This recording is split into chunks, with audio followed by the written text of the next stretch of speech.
Hello, this is Paul Lennon from Guatemala, and greetings to you. It's a cold and rainy day here in the tropics, on the subtropics, and it's like being back in Ireland. It's drizzling outside.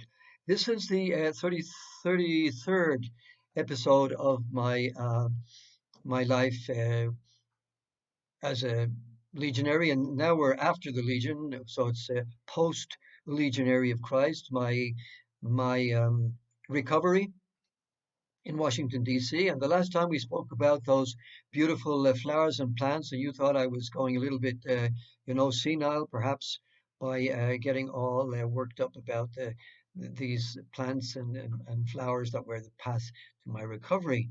And I recommend that. I recommend that flower and shrub therapy, therapy of the eyes, of the sight. Beautiful. I want to, so this is, and here we're in chapter 12 still. I'm going to call this chapter 12, part C. Now, after that, in that same paragraph I was speaking of, after a couple of weeks, I was given an appointment with Archbishop Hickey at the Pastoral Center.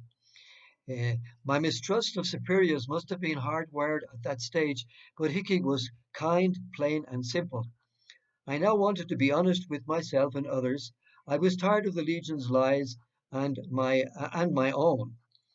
Uh, okay, catch 22. I needed to try out my priesthood in his diocese, and for that I did not want to give a really bad impression. On the other hand, I wanted to be honest with him and not cover up the fragility of my priestly vocation at that moment. I don't know whether I said this already, but forgive me if I'm repeating. Well, Paul, I hope you're comfortable at St. Bartholomew's. That was a good disarming icebreaker. So I'm saying to myself, here is a superior who appears genuinely concerned about my well-being. I thought to myself, where had that been during the past 23 years? Nothing like that in the Legion. So I was pleasantly surprised by this and maybe disarmed by him just meeting me. I was a priest. I was trying to get my foot in his diocese. He knew about me. He knew about the Legion. He had already admitted two other legionaries, at least two, to his diocese by then. He was open to former legionaries. Wow. I was able to convey to him my ambiguity and insecurity. Now, he reframed this like a skilled therapist. Yes, you have not been feeling well. Take a few months resting with Monsignor at the parish, and then let us know how you are doing. When your health improves and you're able to take on further responsibilities. I was being treated like a person, a human being, a fellow priest, with kindness and consideration, with respect for my situation and for my freedom of choice. I couldn't believe it. That is part of what His Eminence gave me time to sort myself out in the most harrowing crisis of my life. I was able to peacefully and enjoyably serve the people of God for another 4 years. Four. Thanks to James Hickey and the other good priests and faithful of that diocese. When the sad moment came to request a leave of absence from my priestly duties, His Eminence met me with the same pastoral and fatherly concern. We would love to have you continue serving the people of the diocese and working with your fellow priests, but I respect your decision. What a contrast to my previous experience, where the superior was the one who made the decisions, and I had to accept no matter what I thought or felt.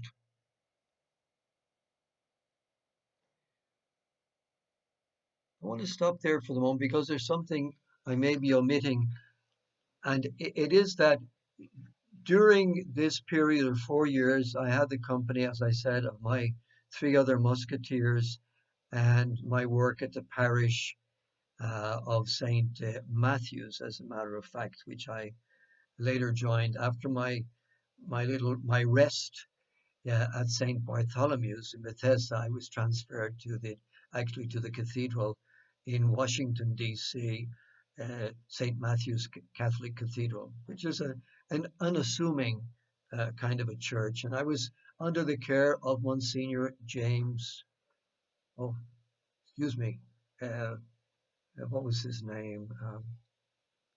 Lou, Louis, excuse me, they used to call him Lou. I can't think of his last name, but he was also a kind Irish American priest. But I want to let you know, I want to share with you that uh, I was thinking of leaving the priesthood, of taking at least a leave of absence from the priesthood, where I would be allowed to to take a break for about 6 months or a year.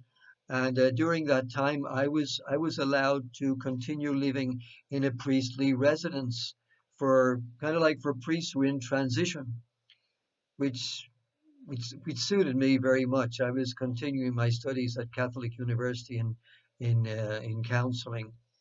But during that time, I went to counseling again,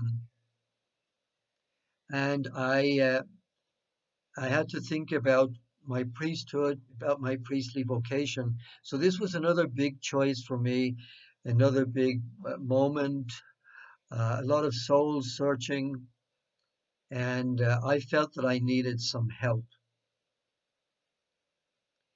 And so that was that part of the game. This was my uh, the second time I had formal therapy for a period of time, for months, shall we say. And I chose a Catholic priest who had a very good name as a clinical psychologist. So he was a PhD clinical psychologist. He was a Sulpician priest who was also kind of like a spiritual director of many priests in formation at the Catholic University, in training, excuse me, at the Catholic University of America. And so I met with him, and I was struggling with whether to continue as a priest or not. I don't know whether I have described this in my written autobiography. They were very tough months of soul searching. He was a very good clinician, and I probably unconsciously or subconsciously was, looking for someone to let me off the hook, someone who would tell me I really did not have a vocation, and it was okay to ask for a leave of absence, etc., etc. And like the good clinician he was, a good clinician never tells you what to do, and he's going to lead you to be more and more responsible for your own actions. And all this was relatively new to me. I began this process with my first therapy with Peter Foley after leaving the Legion, right? And now this was a second stage. Now I was thinking of leaving the priesthood. And again, um, this time I thought of it myself. I didn't need prompting from anybody else. This is a very, very tough decision to be making. Um, I had not matured very much, as I said before, in the Legion. So these were major choices that I had to make. Um, so that was a discipline. That was some serious work, some serious inner work that I undertook at that stage of my life. And I do remember very well that I was, looking for a way out, and he did not give me any way out. There was no, letting me off the hook, as we say. No, no, you had to face your reality, try to come to your own decision freely, uh, pass through the very difficult path, very difficult time of soul searching, of self examination, of self analysis. And so, again, very grateful to the Father. He knows who He is. May God bless Him for the good, strong work He did with me. And so I wanted to mention that. It's something that I've mentioned before when speaking about the Legion and the Legion training. Um, Recently, I have been criticizing, and many ex-legionaries have been criticizing the Legion for a lack of ethics, a lack of moral responsibility, a lack of accountability. And I'm very serious about this. I don't joke about this because this is a serious flaw in that training system. And, and and don't forget, my dear friends, brothers and sisters, that you know Maciel wrote a book. The integral formation of the Catholic priesthood, or something like that. La formación integral del sacerdote, which he only ghostwrote. Another legionary wrote it for him, but probably prompted by Maciel. And we can't. What would Maciel know about training priests? He knew a lot about abusing priests. I don't think he knew a lot about training priests with their own spirituality, with their own maturity, with their own conscience, with their own self-determination. That's why so many legionaries fall flat on their face. So remark this, as good old Shakespeare would say.